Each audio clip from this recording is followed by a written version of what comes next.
That means we need help out in front. Meet Todd Becker. He's an old hand at helping his customers. He practically grew up in this bakery. He's the third generation Becker at Becker's Bakery. Becker's has created a recipe for family tradition and is still baking after 66 years. It's an institution for cake decorating. But I need some stiff icing. Yeah, so my grandfather worked here when he was 13 years old.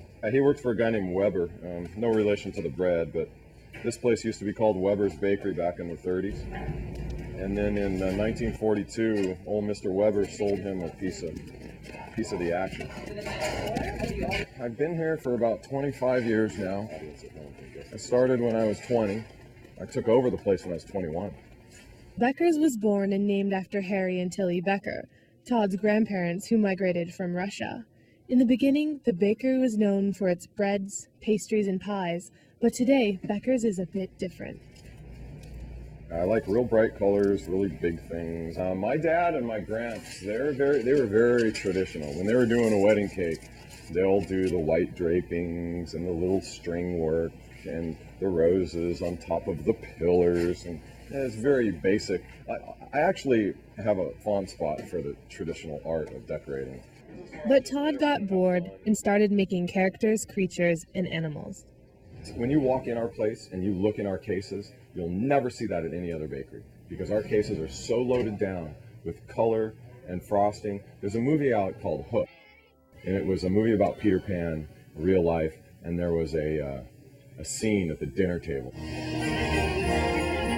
I'll just never forget this. All the Lost Boys were sitting around the dinner table, and on that table turned into this magical, colorful, blobby, sugary, goopy, edible table of, magic, and that's what I try to do here.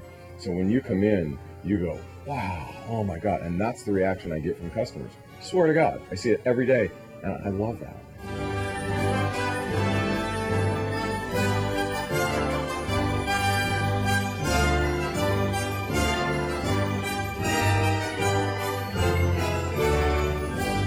Todd did not have any formal training. He decided to become a cake decorator to save money.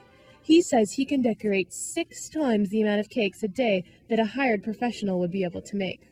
When he goes to work, the kitchen becomes his playground. He plays with frosting, sprinkles, and other toppings. Todd hopes to keep this tradition alive, but is not forcing this family business upon his kids. Right. I have 3 kids. Maybe one of them will take over someday. I doubt it. Todd has not used an alarm clock in over 10 years. He always starts his day off at 5 a.m. with a giant cup of black coffee. Like jet fuel coffee. Then I throw my apron on, I go in the back, I start cranking out my cakes. And it is literally one cake after another all day long. He can decorate 15 colorful cakes an hour and create more than 100 characters. Ta-da, elephant cake. I will now do a floral cake for you. This is a rose tube that Sam has prepared for me. Pretty basic, it just has the rose tip. A nail is a little piece of apparatus that you build the rose on. First thing you want to do is build this little cone-shaped thing on it. Okay, and then you want to get some petals going. And then I like to just kind of round it up. Okay? That was kind of fun, but the even more fun part is pulling it off of the nail onto the scissors. Second pair of scissors takes it onto the cake. Okay, I'll do that again in fast motion. I guarantee you, if you're under the age of 8 years old, you're going to think I'm the greatest cake decorator on the planet. And you have to know my shop to understand what I mean by that. Okay, so that's my story.